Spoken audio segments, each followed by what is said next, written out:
Hey guys, Brady here with your daily tennis lesson. So we're going to look today at 3 keys for improving your toss. And the toss, as simple as it seems to so many of us, is such a problem, even at the highest levels. You guys are seeing Sharapova sometimes toss the ball up 3 and 4 times before she actually goes to swing because she's not locating it where she'd like to. And many other players on the Pro Tour. You see them struggle with this thing. So I've got 3 keys today that I think are going to simplify the toss for you guys and help you make it more consistent. Those 3 tips being, first idea, keeping everything simple in the toss. Secondly, the toss angle, how the ball should kind of come away from your body. And thirdly, the release point. A lot of people are unclear about when to actually let the ball come out of your hand. All right, so right off the bat, we're going to get to keeping things simple. A couple issues I see at the club level especially that make the toss a little bit tricky are when I see extra movements going on. A lot of times I have to settle my players down, meaning I'll see a ton of knee bend to help the ball get up. And I'll ask my lessons, I'll say, do you know what the tennis ball weighs? You know, they know it's light. They don't necessarily know that it's only 2 ounces. But when you tell somebody the ball's 2 ounces and then you say to them, well, why are you bending your knees to help you toss a 2-ounce object? It becomes very clear. This ball does not need your legs to help it come out of your hand. And a lot of times that lower body movement, when you guys are just trying to let the ball get out of your hand, affects your ability to keep the toss in a consistent spot. That knee bend that we would love to see on serves should be included after that ball leaves your hand. Secondly, with this idea of keeping it simple, a ton of movement in the arm, meaning bending that elbow or snapping that wrist, is going to make the toss very inconsistent with where it goes. And you guys can see, if I really kind of crank my elbow back as I toss, that ball could get behind me by a couple feet. And the wrist has the same capability. Some of you guys might keep that arm straight like you're supposed to, and all of a sudden the wrist is making this big snap move, and you guys are losing the ball out of your target zone here.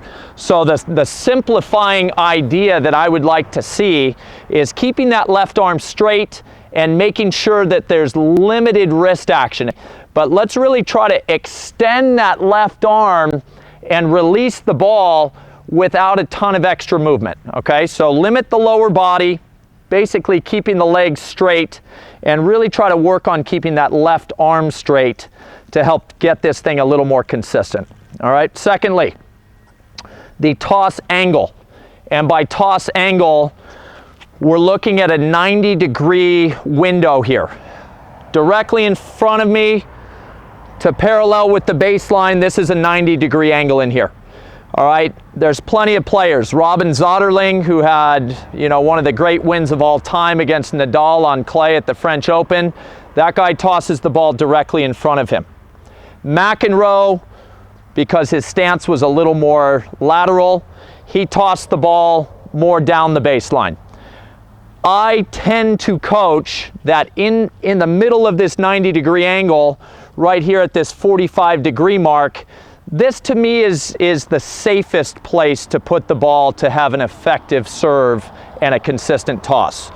Not that it has to be at 45 degrees, but I think you guys will find that when the toss angle comes somewhere in this window between 0 and 90 degrees, tends to be the easiest place for you guys to get a consistent toss. But with that being said, there's no absolutes when it comes to the toss. Just be somewhere in between this 90-degree mark, and I think you guys will have a much better chance of being consistent with your toss. All right, and then that brings us into release point, which can be a very tricky thing for a number of reasons. A lot of times when we get up to serve, we're eager, we're amped up, we're ready to swing. And those types of players tend to release the ball early. That's obviously an exaggeration. But if my left hand does not get at least to eye level, and I prefer my players to get it a little above eye level, If that hand is below eye level, this ball is going to tend to drift too far out into the court. So what I would like you guys to start doing is do a couple practice tosses without the idea of swinging behind it, and start to become very aware of your release point when you let the ball go. If it's too low, you guys have that issue with the ball drifting too far out into the court. If that left hand gets too high and you guys haven't let the ball go yet, you guys have the issue with the ball getting behind you more. So let's start to be very aware of the release point. I think anywhere between eye level and just above your head is a great position to allow the ball a little bit of room in front of you, which we want, without drifting too far forward, and it's still low enough that I don't feel that ball drift behind me too much, okay? I know the toss is not the most exciting topic in the world, but it tends to give people a ton of issues.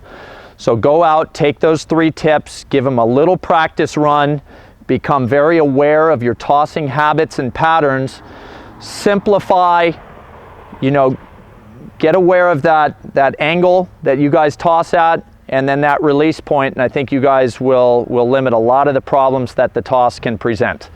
All right, so please click like below this video, and if you guys have not subscribed to our channel already, please do so, as well as check out any of our 3, if not all, courses that we have put out in the past couple months. You guys can find those directly below me. I think you guys will really enjoy those as well. All right, and that's all I got for you guys today. So be well, and we'll see you soon.